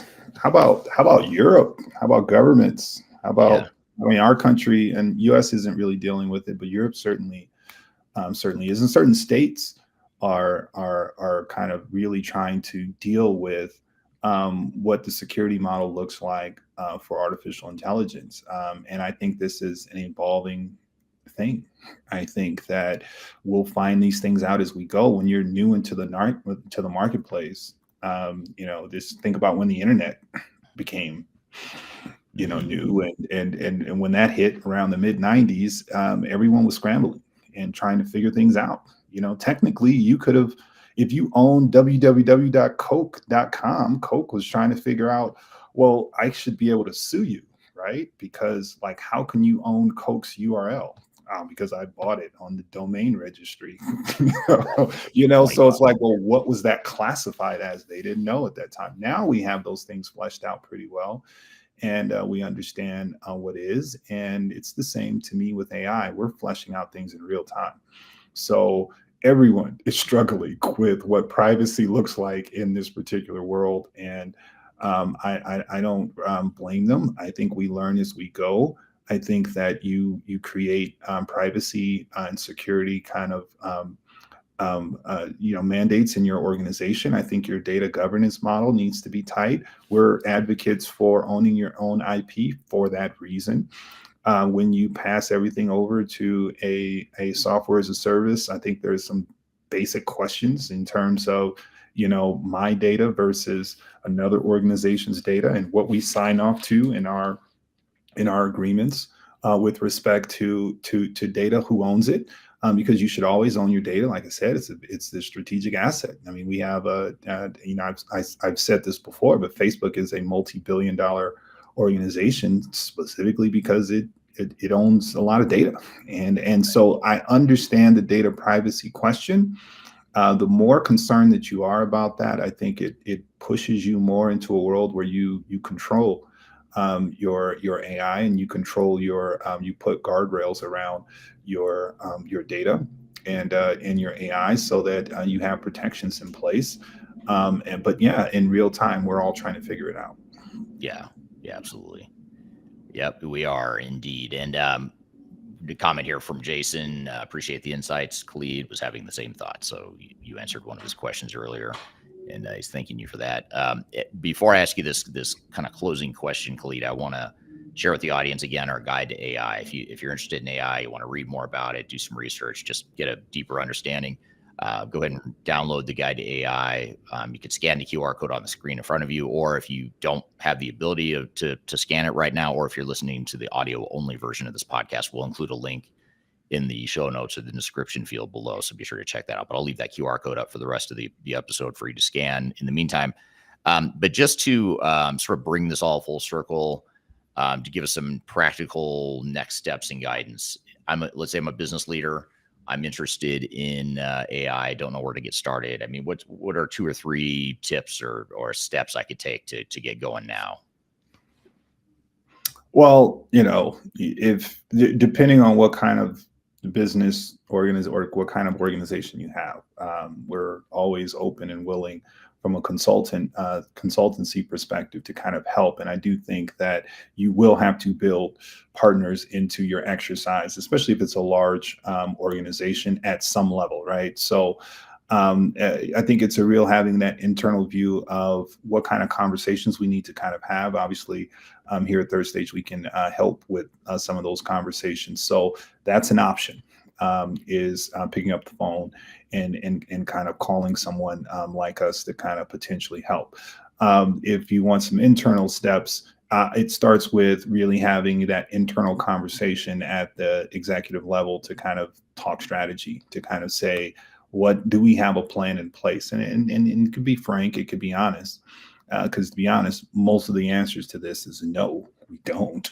And I think that's normal for where we are in the world.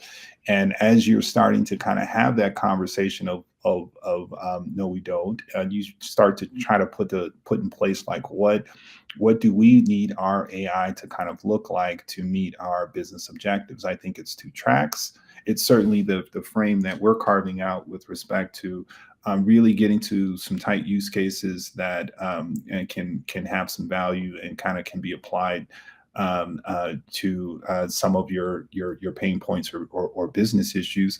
And I think it's also a competitive situation where you can kind of do some analysis in the marketplace, do some basic research in terms of what is happening in my industry, what are my competitors doing from an AI perspective? How's that going to, just from a forecast perspective, going to change the marketplace, and are we necessarily ready for that?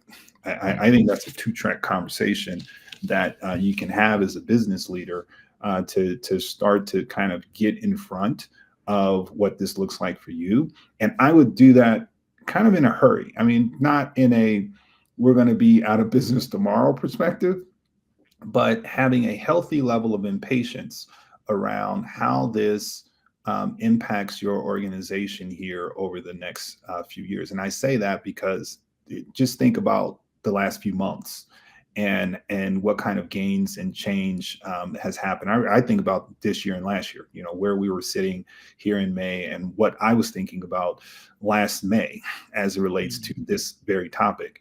And it's like, just drastically different. So I think this is moving at a very fast rate.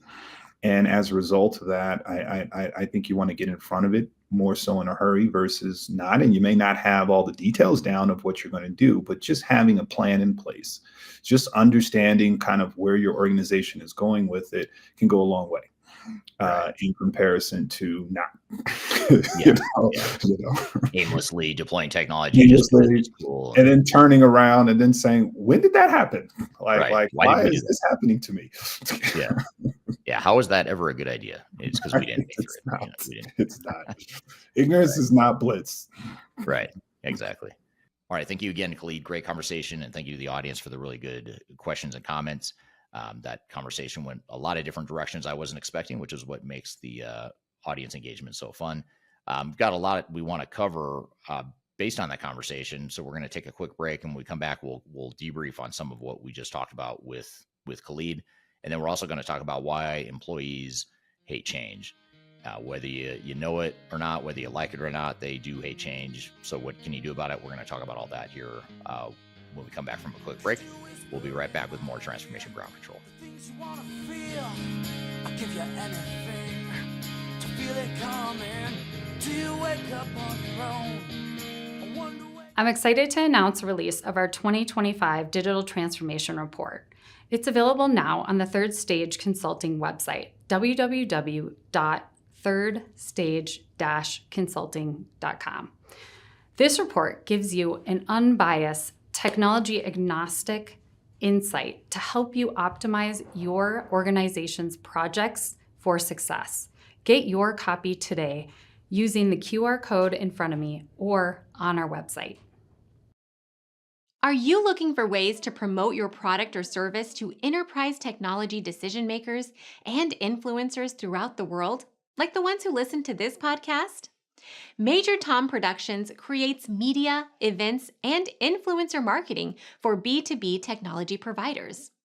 Our productions are exciting, educational, disruptive, and effective. Most importantly, they create results. Our content is unlike any other in this industry, engaging, influential, and trusted by technology buyers and influencers throughout the world. Each month, our productions reach hundreds of thousands of targeted buyers and decision makers who trust and engage with our honest and tech-agnostic content. With long-tail viral results and engagement with our content, Major Tom Productions provides a way to reach your target market and create awareness, calls to action, and a connection with potential customers. So, collaborate with us today.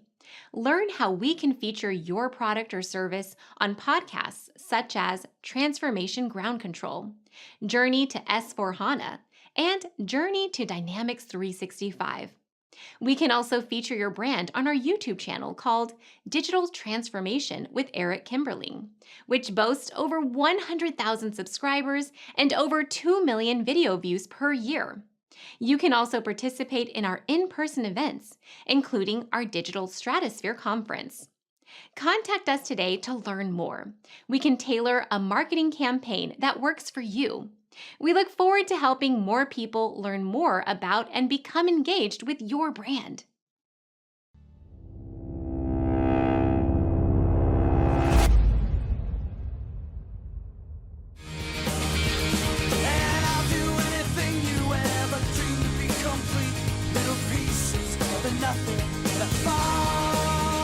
Hello, welcome back to Transformation Ground Control, the podcast that covers everything related to digital transformation, a tech-agnostic view of strategy, people, process, and technology. Thank you for being here today. The show is sponsored by Third Stage Consulting. And Darian, we just had Khalid on the show to talk about AI readiness. What were some of your thoughts and takeaways from the conversation? Yeah, I mean, I found it incredibly relevant to probably what challenges leaders are going through right now with everything happening with AI so quickly. So I just wanted to ask, a few follow-up questions for you, Eric, to kind of continue this conversation. First of all, one point that I thought Khalid made so clear, and I thought this analogy was really good, was that the AI is system agnostic and more of a reflection of your data quality than your tech stack. I think he said it's like a mirror, and I think that's such a good way to say it and something I hadn't heard before. But one question for this is, when organizations ask if their ERP is ready for AI, should the question always pivot to, is your data ready? What does data readiness look like in a practical sense then for companies? Yeah, I think that is the way to frame it. And that's been a common challenge and misperception with organizations, is that, their ERP system, for example, is perceived to be broken, when in fact it's their data that oftentimes is broken, or it's the data that's corrupt within the system. And that's not necessarily the system's fault. It's usually human error and human fault that causes that human, or that data corruption. So yeah, I think regardless of what you're using, whether you're using a modern ERP system, an old ERP system, I don't want to say it doesn't matter, but to Khalid's point, if you're viewing AI as a sort of an integration layer that sits on top of your legacy systems, then you could still leverage modern AI technologies with less than modern back office ERP and enterprise technologies. That's a big part of why companies like Palantir and Snowflake and Rapid, those are three examples of AI-driven low-code, no-code types of systems that can sit on top of legacy systems. That's why those providers, those software vendors have done so well, is because they recognize the need for modern technology, but they also recognize the need, or the risk aversion that a lot of companies have to wanting to rip out their old, all their back office systems and replacing it with something new. That's highly risky. It's expensive. Very rarely do these big, massive back office ERP implementations, very rarely does it lead to tangible, measurable business value. So in some cases, you need to ask yourself, well, why do that? If I can put a new technology on top of it that's a lot less costly and risky, and it's going to take a lot less time, and I can get immediate value, why wouldn't I do that? Now, it doesn't fix the problem that you've got these old, outdated systems that you're still sitting on, and at some point you are going to have to replace them. But if you've only had the system for 5 or 10 years and it's not the most modern cloud solution, That's not the end of the world. You might be able to get another 5 or 10 or 20 years out of it. And that's okay. I know it's cool to say that you need to be on the newest technology, but it's not so cool to say you need to be on the newest technology, regardless of the cost and risk to your organization. So that's the way I look at it. And that's what we do as a company at Third Stage is we're independent, tech agnostic. We don't care if you go through a big, massive tech initiative or not. What we care about is helping companies through the general transformation. It may or may not include big, sexy, fancy technologies, but it's definitely going to include process improvements, organizational improvements, strategic improvements, data improvements, things like that. For sure. And one more follow-up question on your guys' conversation. Khalid said something kind of like AI is easier for small businesses because it's targeted, cheaper, and less bureaucratic. What would your ideal AI starter kit, I guess, look like for a small business with limited resources but a very high ambition? I mean, I would probably start with AI agents, just whether, and especially if you're already using if you're using Salesforce, for example, if you're using Salesforce CRM and you're trying to expand its footprint a little bit, or if you're happy with Salesforce, you might start to think about, well, how could I leverage AI agents, from Salesforce in that example. And the reason I say that is because it is a low cost, low risk way to deploy AI technology, but it's also a way to allow you to scale your company and grow without necessarily needing to hire a bunch of bodies and adding to your fixed overhead. So that's what I would probably do, is start with agentic AI before you get into the super fancy, more analytical and generative AI type use cases. You might start with agentic AI just because it's becoming so common and there's so many options available to you on different technology technology marketplaces and bolt-ons to existing technologies. Is there any specific agentic AI tools that you are currently really loving? Yeah, I mean, for these customer service, customer facing intensive organizations, I think there's a lot of value there. So if you're a telco, a utility, a high volume provider of any product or service, where you're dealing with a high volume of customers, if you can use agentic AI to help provide more smarter interactions and more common touch points and interactions with your customers, that could be a great way to build a differentiator and a stickiness with your business. So that's one that I like, that I really do like, is the customer service side of things. I think there's a lot you can do there to get big gains. For sure. Yeah, super interesting conversation. I feel like Khalid, whenever he's talking about AI, I always learn so much from him. Yeah, he's written a book on it. He's helped us with a lot of our thought leadership. In fact, a lot of the thought leadership I put out there, I sort of base it on his thinking and what I've borrowed or stolen from him, depending on how you look at it. So yeah, he's definitely a brainchild behind a lot of what we're doing on the AI front.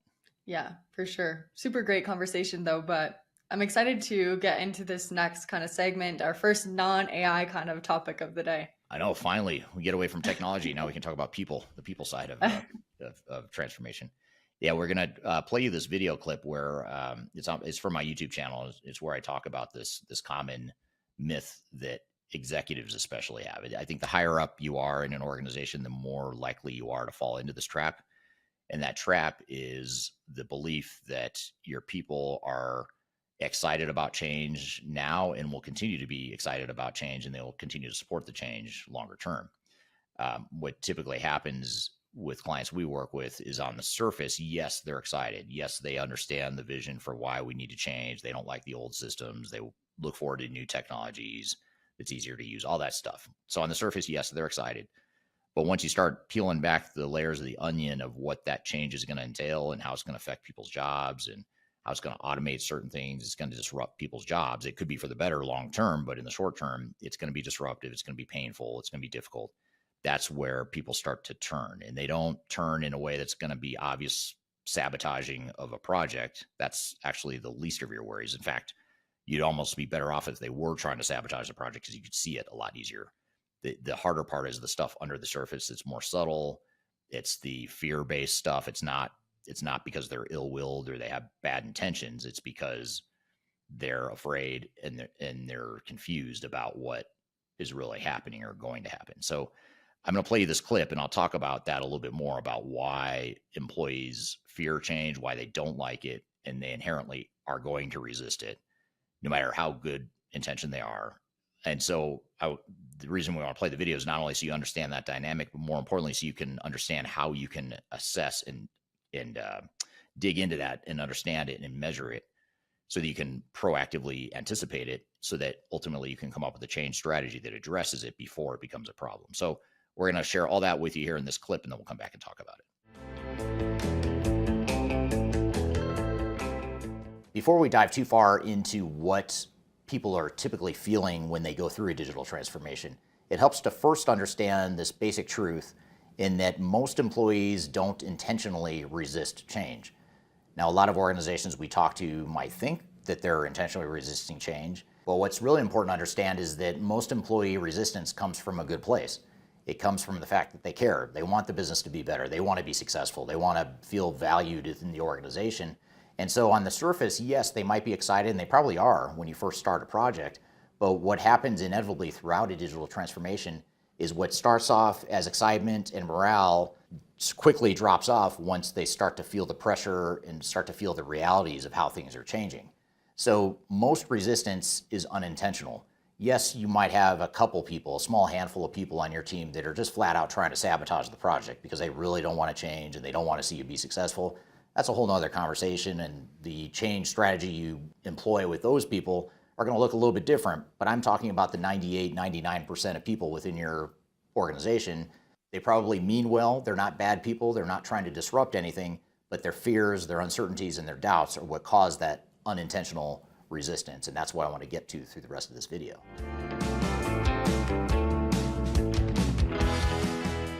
Most organizations we talk to, especially if they're midstream, if they have had problems in their implementation, or if the implementation isn't going well, most of those employees at those types of organizations express a feeling of chaos and confusion.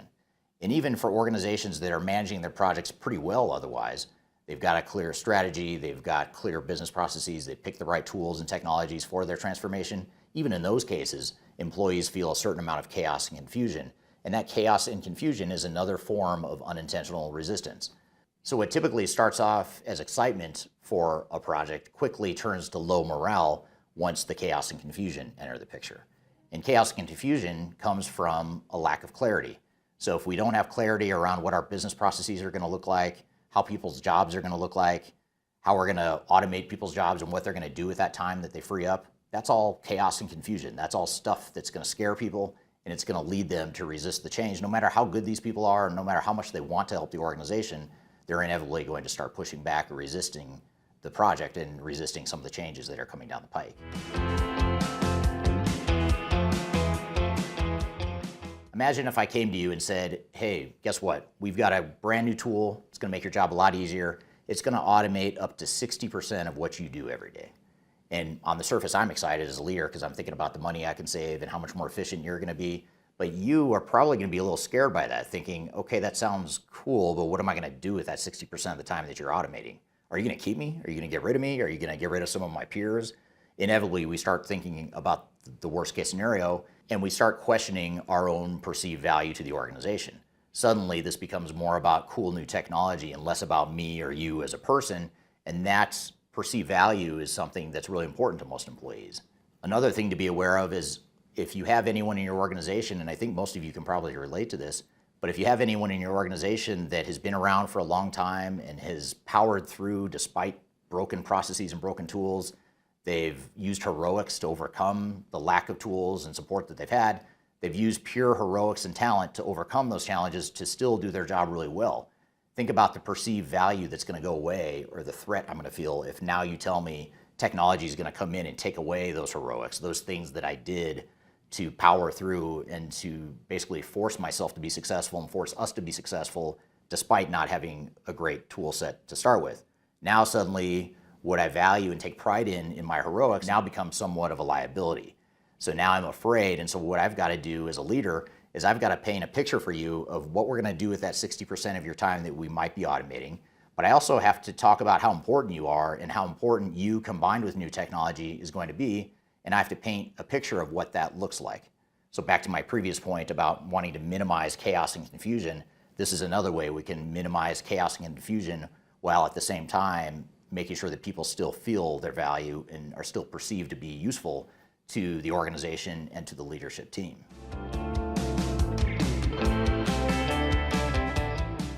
Another way employees are often feeling during digital transformation is change fatigued. They feel as though there's been so much change within the organization that they are tired of change, and at some point they tap out and they stop cooperating as much as they once did. For some organizations, they start off with the change fatigued employee base because they as an organization have gone through so much change. Maybe you've gone through a lot of growth, a lot of change, maybe you've had layoffs, maybe economic situations have changed the way you've operated, maybe you've acquired other companies. There's all these different changes that our employees are dealing with every day. And if now we throw a technology initiative or a digital transformation initiative on top of that, they're going to eventually break and become too tired to really support the projects the way we want them to. Even if you haven't had a lot of change leading up to your digital transformation, the digital transformation itself can cause change fatigue, especially for these long, multi-year, multinational projects, these big, massive projects. They can wear people down over time if they are constantly changing, and this becomes more of a risk when you're doing more of an incremental phased approach. On one hand, you're mitigating the risk of too much operational disruption because you're doing things incrementally and more of a phased approach, so it minimizes your risk on one hand, but on the other hand, you increase the risk of change fatigue because now the changes just seem to never stop. And the feeling of changes never stopping become even more pronounced when there's project delays, we go over budget, we end up randomly or quickly switching course on our strategy and direction. All those things are going to create change fatigue, which is a common challenge that employees are feeling during digital transformations.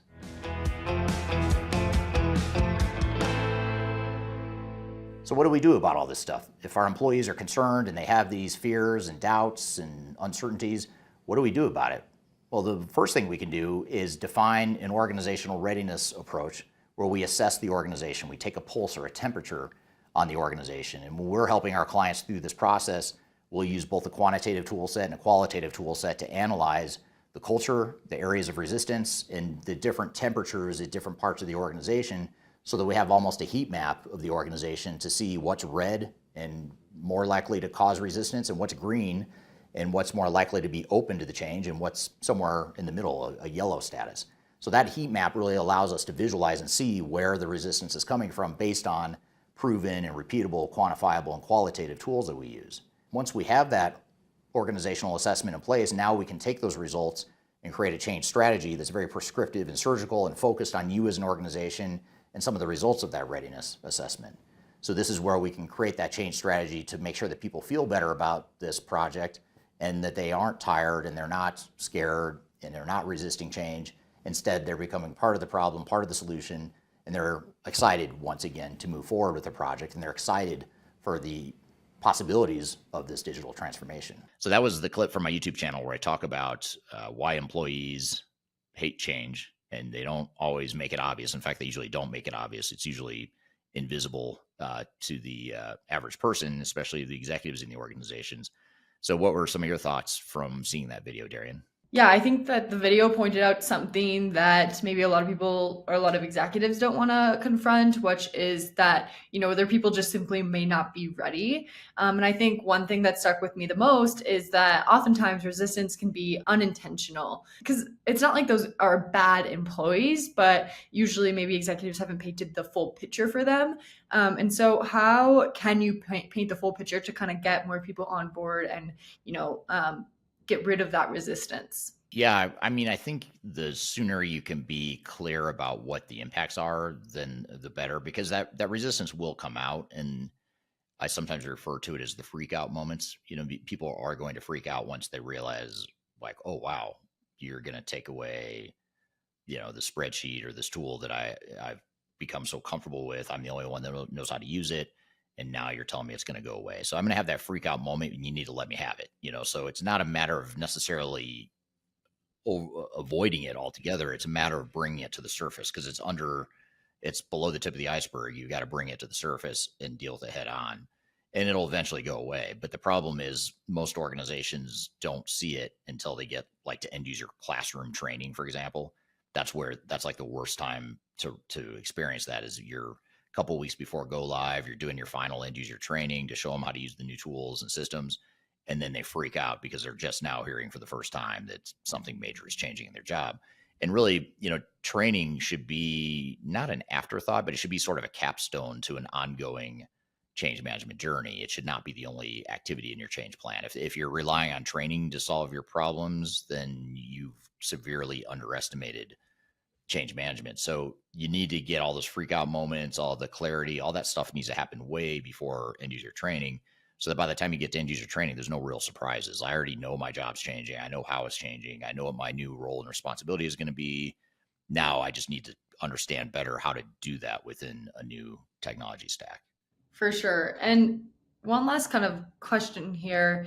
Another thing that you called out was change fatigue. So people are maybe willing to change, but they're just like, oh my God, we just keep changing and changing and changing. Talk to me about what that kind of looks like on the ground for an organization. Yeah, I mean, it's a balancing act, because there's one school of thought on one extreme that says just rip the Band-Aid off, do a big bang, just change everything all at once. And then there's another school of thought, or another extreme, that most companies, I think, lean this way, at least the companies we work with.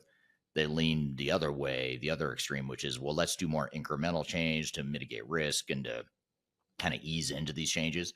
And that can mitigate the risk. I would not, for most companies, at least especially bigger companies, I would not recommend a big bang approach to where you just flip a switch and overnight your processes and your technologies are different, because it's just too much risk. I mean, you're putting your entire operations at risk when you do that. But on the flip side, if you take too long and it's too incremental, people are going to grow tired of that. It's just constant change. It's almost like death by 1,000 paper cuts. So you've got to find that balance somewhere in the middle, where you're being aggressive enough, but not so aggressive that it's disruption. And you're being incremental enough, but not so incremental that you're wearing people down and they're just tired of all the changes. I guess, the reality though, too, the caveat, or the devil's advocate, being devil's advocate here to what I just said, is that things are changing so much as it is that you kind of have to change, and it's going to be incremental change, and people are going to get change fatigue either way. So you don't want to be too scared of it, but you do need to be mindful of the fact that there's a lot of change happening in the world and in most businesses and with technology.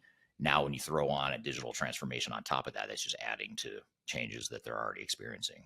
Yeah, absolutely. So I think one big takeaway I had from this was, if an executive is listening to this or listening to the YouTube video, it's like they can take a step back and say, maybe my team isn't ready, and that's okay, and it's fixable. But only if you really, face that head on. So I thought that was a huge takeaway from the video overall. Yeah, that was definitely the intent, and hopefully someone out there hears this and shares it with their executive team, because it is for executives, mid-level managers on up, I'd say, are the ones that need to hear that message the most, because again, they're usually the ones that are the furthest removed from what's actually happening on the ground. And that's why change management is so important, and that's why so many companies underestimate and underinvest in change management, is because they think they don't need it. And they think, well, other companies might need it, but we're good. I've talked to employees and they all seem excited. And that's probably true. They probably are excited on the surface, but you haven't gotten into the details of the change yet. And when you do, that's where they start to panic. So hopefully it helps someone out there avoid that pitfall. And you can also, by the way, if you go to the links below in the description of this podcast episode, you can download our guide to change management. That's a free guide. You can download, a free resource that'll allow you to learn more about change management, how to mitigate some of these strategies. Mitigate. I feel like that could be a word that I just made up. It's kind of cool. Has a good ring to it, even though I messed that up. But you want to mitigate those changes. And so that guide will help you. We also have the guide to AI strategy and implementation. So if you back to the conversation with Khalid, if you want to learn more about AI and how to deploy a strategy within your organization related to AI, be sure to check out that guide. I've included links to that below as well. So thanks for being here today again, Darian. Nice job on today's episode. And thank you to the audience for all the great questions. Thank you to Khalid Morris for being here. You can find new episodes of the show every Wednesday, transformationgroundcontrol.com. You can also see past episodes at transformationgroundcontrol.com. Feel free to reach out to me if you'd like to learn more about Third Stage and how we can help you with your digital transformation initiatives. Love to chat with you, even if it's informally, to brainstorm ideas. So feel free to reach out. My contact information is below. So I hope you all have a great day. We'll see you next week on the next episode of Transformation Ground Control. Take care.